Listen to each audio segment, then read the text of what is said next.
খামেনির পিঠে শেষ ছুরিটা মারল সৌদি আরব। সৌদি যুবরাজ ট্রাম্পের সাথে ব্যক্তিগতভাবে গত 1 মাসে একাধিকবার ফোনে কথা বলে এবং হামলার পক্ষে মত দেয় বলে জানান ট্রাম্প। সৌদি যুবরাজ মার্কিন কর্মকর্তাদের সতর্ক করে বলেন, দ্রুত পদক্ষেপ না নিলে ইরান আরো শক্তিশালী ও বিপজ্জনক হয়ে উঠবে। আরবের যুবরাজ, দাদা ভাই, তোমার রক্ষা নাই, ইরান তোমাকে ছাড়বে না, অপেক্ষায় থাকো, তোমার চালাকি ধরে ফেলেছে, সারা পৃথিবীর মানুষ দেখে ফেলেছে তুমি মুসলিম নামের মুনাফিক। আয়াতুল্লাহ আলী খামেনি আর নেই, যার নাম শুনলেই ইসরায়েল, আমেরিকা সহ পশ্চিমা দেশগুলোর বুকে কাঁপন ধরে যেত। বিশ্বের বাঘা বাঘা মুসলিম নেতারা পশ্চিমা অপশক্তির কাছে মাথা নত করলেও খামেনিকে কখনোই দমানো যায়নি। কিন্তু যুক্তরাষ্ট্র ও ইসরায়েলের যৌথ বিমান হামলায় নিহত হয়েছে আয়াতুল্লাহ আলী খামেনি। ইন্না লিল্লাহি ওয়া ইন্না ইলাইহি রাজিউন। আল্লাহ তাকে যেন জান্নাতুল ফেরদৌস নসিব করেন, আমিন। 90 বছরের খামেনি যথেষ্ট হায়াত পেয়েছেন, কিন্তু শহীদ হয়ে তিনি যে সমস্ত অন্য দেশপ্রেমিকদের রেখে গেছেন, প্রতিশোধের নেশায় তারা আরো ভয়ঙ্কর হয়ে উঠবেন। এই বিশ্বাসঘাতকতা মুসলিমদের জন্য লজ্জাজনক। মুখে বলেছেন ইরানে হামলায় নিজ ভূখণ্ড বা আকাশসীমা ব্যবহার করতে দেবেন না, কিন্তু 1 মাসে কয়েকবার ট্রাম্পকে ফোন করে ইরানে হামলা করতে বলেছে সৌদি যুবরাজ। আমরা লজ্জিত খামেনি। পৃথিবীতে মুসলমান আছে, কিন্তু কোথায় আছে আমার জানা নেই। যে দিকে তাকাই শুধু নামধারী মুসলমান। প্রিয় ভিউয়ার্স, আপনারাও কি একমত? গঠনমূলক কমেন্টস করে আপনাদের মতামত জানিয়ে যাবেন। ভিডিওটি ভালো লাগলে লাইক শেয়ার করে পাশে থাকার আহ্বান রইল। প্রতিশোধের বার্তা ইরানের প্রেসিডেন্টের।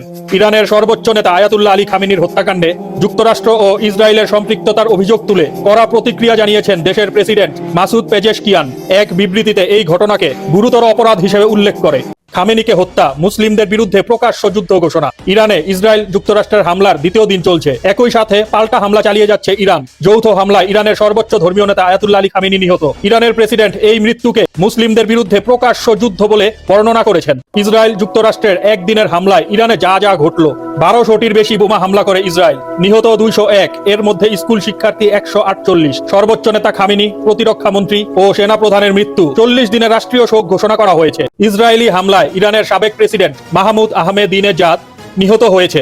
ইরান তার সবচেয়ে মেধাবী সম্পদগুলো হারাচ্ছে।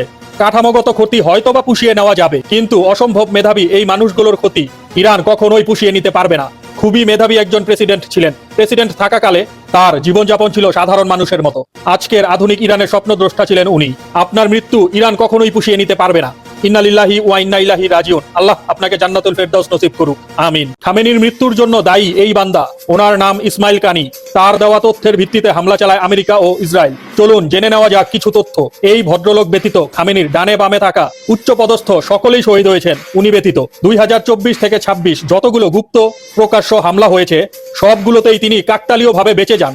খামেনির গতিবিধি ও বিভিন্ন বিষয়ে মিটিং এর তথ্য থাকা যে কয়জন ব্যক্তি বর্তমানে জীবিত, তাদের মধ্যে লক্ষণ অনুযায়ী এই ব্যক্তি হচ্ছেন বিশ্বাসঘাতক। আপাতত এইটুকুই ক্লু, বাকিটা হয়তো খুব শীঘ্রই সামনে আসবে। আমরা আলোচনা করে সামনে আনবো। তবে নিশ্চিত থাকেন, ইরান আরো বেশি শক্তিশালী হবে এখন এবং ভয়ঙ্কর হয়ে উঠবে।